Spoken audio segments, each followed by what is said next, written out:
Go inside. Yeah, okay. Now, move. An Oklahoma City police sergeant has now been charged by a prosecutor with assault and battery after he was called to a noise complaint while on duty. Basically, neighbors complained that these people were listening to music in their driveway at 4 a.m. Vámonos, no más. Go inside.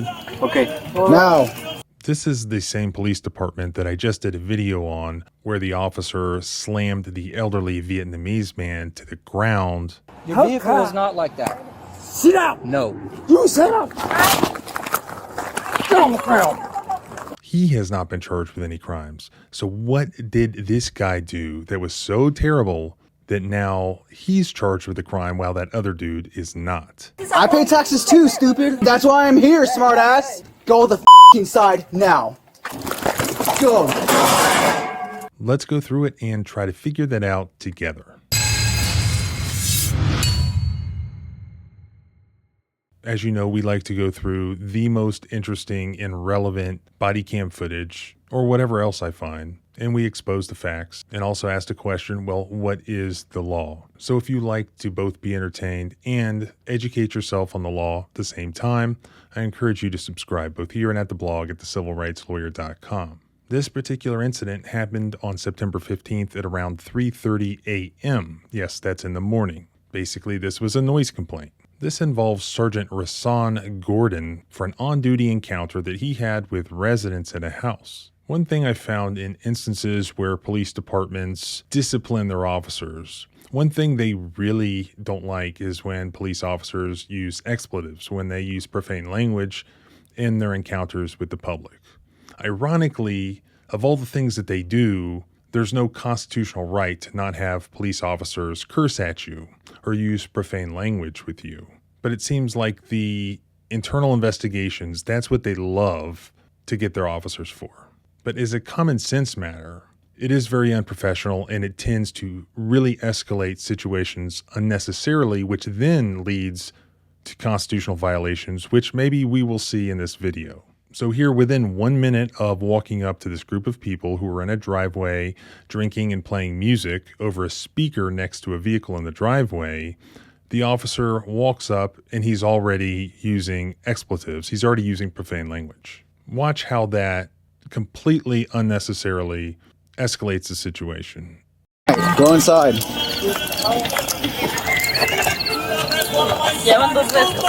Vámonos, no más. Go inside. Okay. Now. Okay. What time now? Go. Move. Go. Okay. What time? ¿Con quién andas tú? No, right in the garage. In the garage. Right there? You can be in the garage. Open the garage. ¿Con quién andas? Take the speaker and go inside. Yeah, okay. Now, move. Okay, but that's not the way. You shouldn't be talking like And you that. shouldn't be out here waking people up at 3 in the morning, but that's what you're doing. We're not waking anybody Well, up. then why did I get called? Because she's racist. That she wasn't the one that called, smart ass. Yes, she is. No, she wasn't. It wasn't a chick. It was a dude. She be coming out. It was a dude. Yeah, she wants to come out and talk her smack. It was a dude. So do you want to go to jail for public intox? What public talk? I'm not You're driving drinking. anything. Okay, but I'm at home. Okay, you're still in the public. This is go No, inside. sir. Public is seven feet. Go inside Up now. that way. 7 feet. You obviously don't know what you're talking about. You're I don't ignorant. know what I'm talking It's okay. about. No, go. Well, then take her inside. Go over there. As you are, 7 feet from back there. It's public. You're ignorant. Go inside. Sir, go over there, okay? It's public. Mueve. Go inside now. Not only is he acting unprofessionally and using expletives, but this drunk chick knows more about Oklahoma law apparently than the officer does. I mean, he doesn't even stop and think public intox. Well, what's the first word in the name of that crime?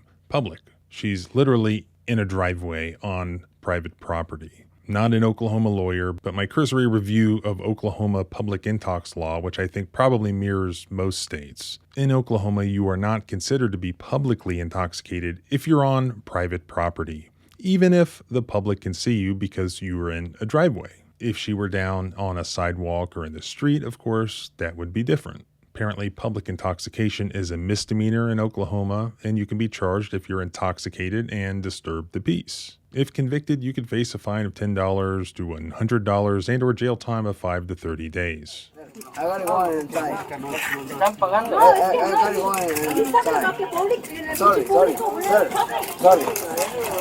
I gotta go inside. No, Go. it doesn't matter.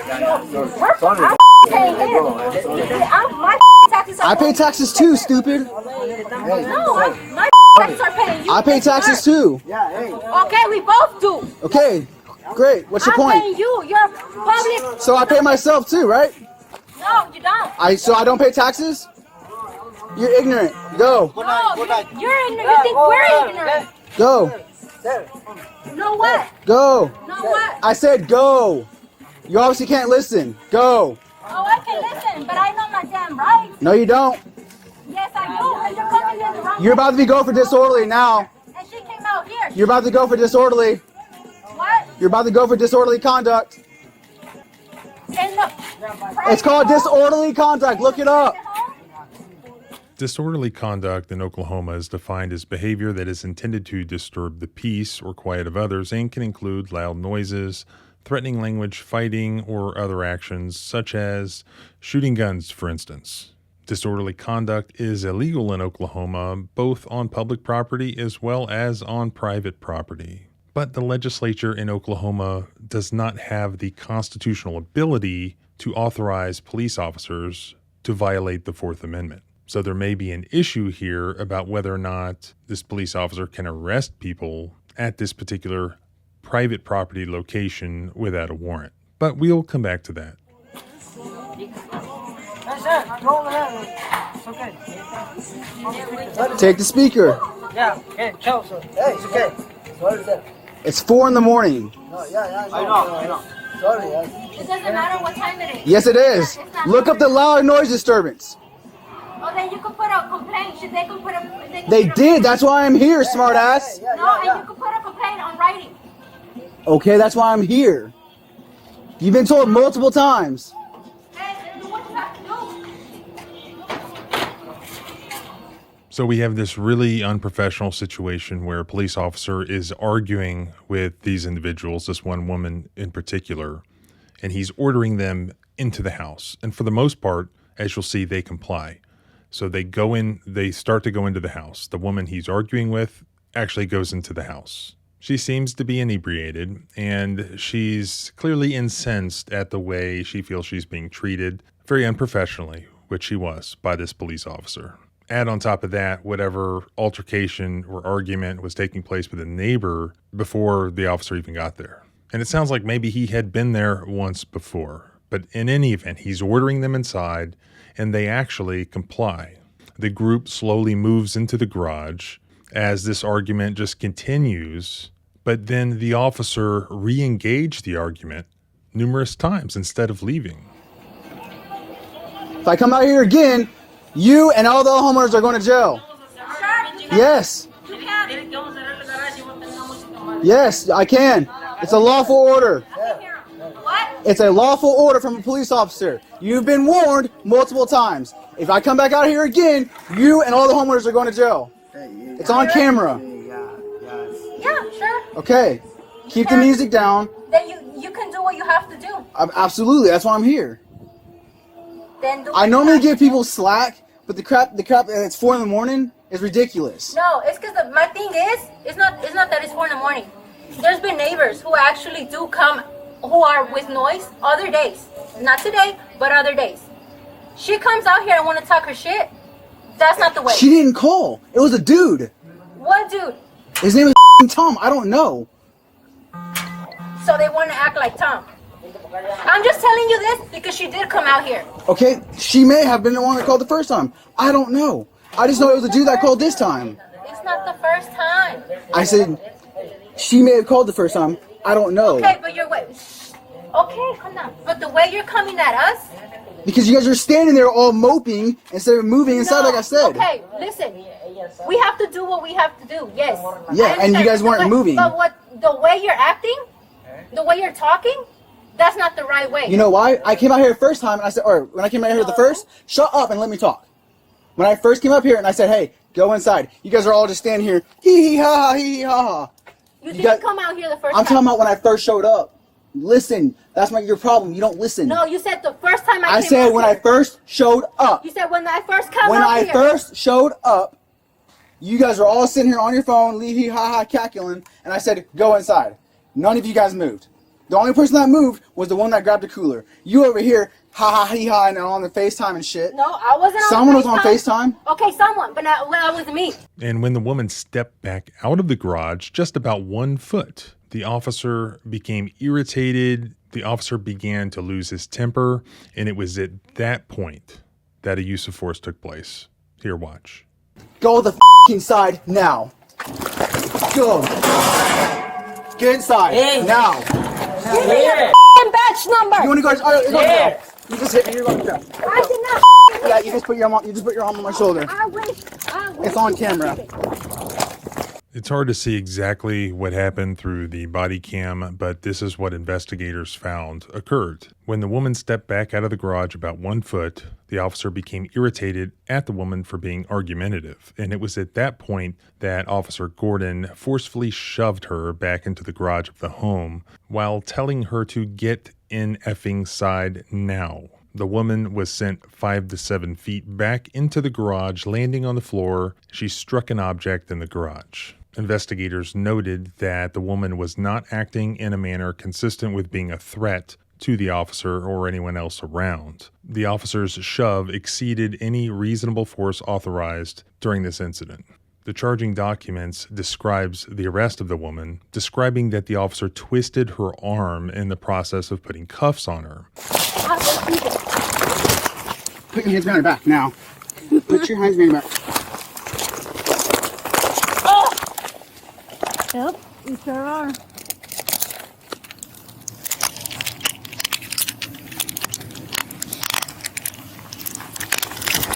He told her that she was being arrested for public drunkenness and disorderly conduct. However, the investigation found that Officer Gordon tried to release her at the scene and denied her 8 separate requests to speak to a supervisor. Congratulations, you just bought yourself a ticket to jail. Told you to go inside. No, sir. Yes, That's I did. not the way. What's not the way? What you just did. And your camera is not on. I hope you have it on. What does red mean? Told you, you're going to go to jail for No, public sir. drunk That's not and the right. disorderly. No, sir. What is your name? And yours? Sergeant Gordon. Okay, badge number? 2214. 2214. Okay. It's going to be on your booking. Thank you. The police report actually shows that instead of taking this woman for booking at the Oklahoma County Detention Center, he actually took her to the public inebriation alternative, where a portable breath test result was 0.046. It doesn't give her age, but even if she was driving, she's well below the usual legal limit of 0.08. So she wasn't actually that drunk, at least not by the time she was tested. Afterwards, the woman sought medical treatment after she was released and was diagnosed with a bone contusion and swelling on the elbow. Additionally, she sustained a contusion on her head with a knot that was present for over 10 days. So the officer is being criminally charged for violating the woman's Fourth Amendment rights by using excessive force because he used violence during a situation where it was unreasonable to use violence because she didn't pose a threat. Police officers are not allowed to inflict violence upon people just because they think they're authorized to arrest somebody. It is basically a self-defense analysis at heart. And one thing that the media reports and the charging documents completely either missed or ignored, really there's an elephant in the room here. She was arrested for disorderly conduct, okay, but where was she arrested? Just about within the threshold of the garage of this home. Go the inside now. This did not occur in a public place. Now, in Oklahoma, a police officer can arrest an individual without a warrant under specific circumstances. An officer may arrest a person without a warrant when they have committed or attempted to commit a public offense in the officer's presence. Disturbing the peace, if observed by the officer, would fall under this category. Constitutionally speaking, to make a warrantless arrest, a police officer must have probable cause. If the officer observed the homeowner's actions directly, then that very well could be probable cause for disturbing the peace. However, this was on private property. But like I told you, even if a homeowner is on their own private property, like a driveway, they could still commit the crime of disturbing the peace. But can the officer arrest the individual? Oklahoma is in the 10th Federal Circuit, so looking at 10th Circuit case law, generally the 10th Circuit, in my opinion, would consider really anywhere in somebody's driveway to be within the curtilage of their residence. Here, the beginning of the interaction takes place, maybe halfway down the driveway. Vámonos, no más, go inside. Okay. Now. But the arrest itself and the use of force takes place almost in the garage, so much further up the driveway. I think very clearly this arrest took place within the curtilage of the home, which legally speaking is basically the same thing as it taking place inside the home. So if an officer is going to arrest somebody inside their home, they have to have, by default, an arrest warrant. There are exceptions. Exigent circumstances is the big one. A subcategory of that is hot pursuit. So if the homeowner was in a public place, say in the street just before that, and the officer observed the homeowner committing a crime in the street, disorderly conduct, and then the individual ran in the house. If the officer was in hot pursuit from the street into the house, that could qualify as an exception under exigent circumstances, hot pursuit. In the absence of facts showing a hot pursuit, in order for exigent circumstances to apply to justify the arrest that was made here, there would have to be facts showing that the officer had a belief that there was some immediate need, where he believed that there was an immediate need to act then without going to get a warrant because there was going to be some imminent injury or somebody was in distress. Even if all the other allegations were true regarding the noise complaint, that would not meet the standards that have been set forth by the 10th Circuit in exigent circumstance cases. So the Oklahoma City Free Press spoke with an officer with this department, Master Sergeant, I guess that's what that means, Gary Knight of the Oklahoma PD, and they asked him about the effect on other officers where an officer goes this far off of their training. Here's what he said. As a police department, we hate to see one of our guys do something that's going to give the department a black eye. Sadly, people tend to stereotype police officers, and if one does something that the public deems as excessive or over the top, people tend to view the entire police department that way. They view us as a whole, and they assume that if one officer is doing it, then the entire department is doing it. That's true. But remember, this is the same department where this happened. Your vehicle is not like that. Sit down. No. You sit down. Get on the ground. As of today, I've searched and there is nothing out there about that officer being charged criminally in any way. And so I ask you, let me know in a comment, do you think that what you see in this video where the officer is being charged, if that warrants criminal charges, what should happen in the case where the elderly gentleman was violently slammed onto the ground and very seriously injured? Why have there not been charges yet in that case? Why do we not have statements from the department about how bad that was and how that officer gives good officers a bad name? It puts a black eye on the department and how that's a bad apple. Because right now, as far as I can tell, they're circling the wagons supporting the officer who seriously injured the elderly man, whereas they throw this officer completely under the bus for just shoving and twisting an arm of this woman in her driveway. Both of these are constitutional violations that should be punished to the fullest extent of the law. But oftentimes we see where law enforcement picks and chooses who are they going to punish and make an example of, and who are they going to circle the wagons for and assemble the thin blue line to defend. The law either is protected and enforced equally. We either have equal justice under the law or we don't. We either enforce constitutional rights for all of us or we have none. Remember, they admit just in this case that where the public sees police officers doing something wrong, that's really the only thing that kicks them into gear to police their own. So I urge you to not let up about the other case. I'll put all the contact information in the first pinned comment below. If these are your public servants, make your opinion known. Because like this woman said to the police officer, they work for the public. They do work for the public. Hold them accountable.